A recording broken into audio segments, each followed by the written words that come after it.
ఈ రోజే డౌన్లోడ్ చేయండి. మీ ఫేవరెట్ షోస్ చూడండి.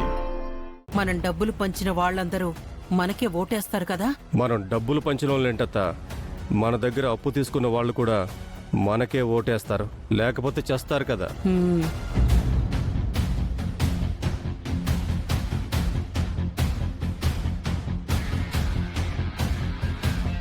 అయ్యయ్యో, నీకు యాక్సిడెంట్ అయిందంట కదా. ఎందుకంటే ప్రత్యర్థివి. నీకేవైనా అయితే ఎలక్షన్స్ ఆగిపోతాయి. అది యాక్సిడెంట్ అయితే ఓకే, కానీ దీని వెనక మీరు కుట్ర చేసి నా భర్తని ఏమైనా చెయ్యాలి అని చూసినట్టు రుజువైతే గనక మీకు ఈ త్రిపుర అంటే ఏంటో అప్పుడు చూపిస్తాను.